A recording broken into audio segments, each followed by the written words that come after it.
বুদ্ধিমত্তা এখন আর শুধু প্রযুক্তির গল্প নয়, এটি হয়ে উঠেছে ক্ষমতা, অর্থনীতি ও তথ্য নিয়ন্ত্রণের নতুন যুদ্ধক্ষেত্র। তাই হোয়াইট হাউসের সাম্প্রতিক এআই আইন কাঠামো প্রকাশকে শুধুই প্রযুক্তি নীতির আপডেট হিসেবে দেখলে ভুল হবে। এটি মূলত এক ধরনের ভূ রাজনৈতিক ঘোষণা, বিশেষ করে ইউনাইটেড স্টেটস বনাম চায়না প্রতিযোগিতার প্রেক্ষাপটে।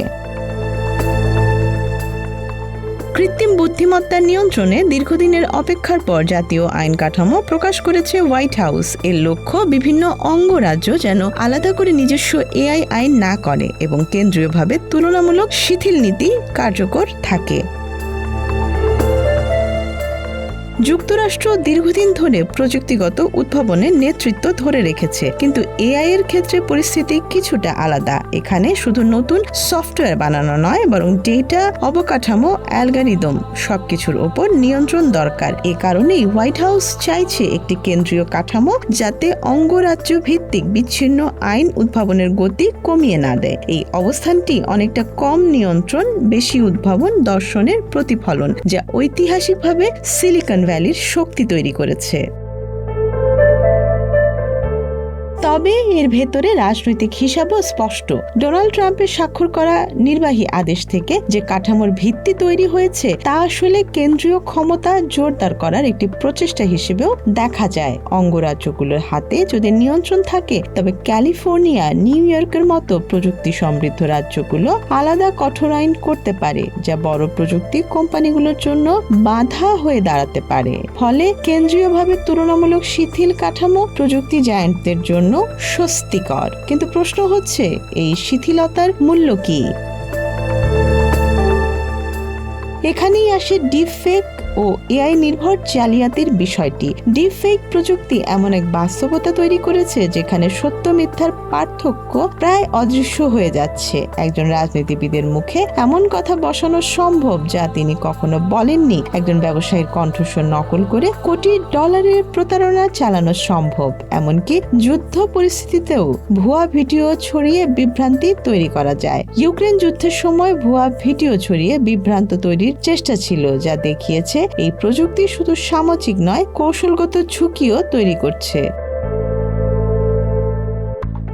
এই প্রেক্ষাপটে ইউরোপ ভিন্ন পথ বেছে নিয়েছে। ইউরোপিয়ান ইউনিয়নের এআই অ্যাক্ট মূলত ঝুঁকি ভিত্তিক, যেখানে উচ্চ ঝুঁকি, অগ্রহণযোগ্য ঝুঁকি ইত্যাদি ভাগ করে কঠোর নিয়ন্ত্রণ আরোপ করা হয়েছে। সেখানে মুখের বায়োমেট্রিক শনাক্তকরণ, সামাজিক স্কোরিং এসব অনেক ক্ষেত্রে নিষিদ্ধ। অর্থাৎ ইউরোপের দৃষ্টিতে এআই আগে নিরাপদ হতে হবে, তারপর উদ্ভাবন। অন্যদিকে যুক্তরাষ্ট্রের দৃষ্টিভঙ্গি কিছুটা বিপরীত। উদ্ভাবন আগে, নিয়ন্ত্রণ পরে। কারণ তারা জানে এআই এর দৌড়ে পিছিয়ে পড়া মানে শুধু প্রযুক্তিতে নয়, অর্থনীতি ও সামরিক সক্ষমতায়ও পিছিয়ে পড়া। এই জায়গায় চীনের উত্থান যুক্তরাষ্ট্রকে আরও সতর্ক করে তুলেছে। চীন ইতোমধ্যে রাষ্ট্রীয়ভাবে এআই ব্যবহারে অনেক দূর এগিয়েছে, বিশেষ করে নজরদারি, ডেটা সংগ্রহ এবং সামাজিক নিয়ন্ত্রণে। তবে সমালোচকদের উদ্বেগও কম নয়। যদি জবাবদিহিতা দুর্বল থাকে, তাহলে বড় প্রযুক্তি কোম্পানিগুলো আরো শক্তিশালী হয়ে উঠবে। সাধারণ মানুষ হয়ে পড়বে পরীক্ষাগারের অংশ। সামাজিক যোগাযোগ মাধ্যমে যেমন ভুল তথ্য ছড়ানোর পরিণতি আমরা দেখেছি, এআই সেটিকে আরো জটিল করে তুলতে পারে। ডিপফেক যদি নির্বাচনের আগে ছড়িয়ে পড়তে পারে, তবে গণতান্ত্রিক প্রক্রিয়াই প্রশ্নবিদ্ধ হতে পারে। সব মিলিয়ে হোয়াইট হাউসের এই উদ্যোগ এক ধরনের ভারসাম্য খোঁজার চেষ্টা। উদ্ভাবন বনাম নিরাপত্তা, কেন্দ্রীয় নিয়ন্ত্রণ বনাম অঙ্গরাজ্যের স্বাধীনতা এবং মুক্ত বাজার বনাম নীতি নিয়ন্ত্রণ। কিন্তু বাস্তবতা হলো, এআই এমন এক প্রযুক্তি যা নিয়ন্ত্রণের বাইরে চলে গেলে ক্ষতির মাত্রা অনেক বড় হতে পারে। তাই প্রশ্নটি শেষ পর্যন্ত প্রযুক্তিগত নয়, রাজনৈতিক। ভবিষ্যতের পৃথিবী কি হবে? উদ্ভাবনের স্বাধীনতা ভরপুর নাকি নিরাপত্তার কড়াকড়িতে নিয়ন্ত্রিত? যুক্তরাষ্ট্র ও ইউরোপের ভিন্ন পথ দেখাচ্ছে এই লড়াই এখনো শেষ হয়নি। Desk report, Dhaka express.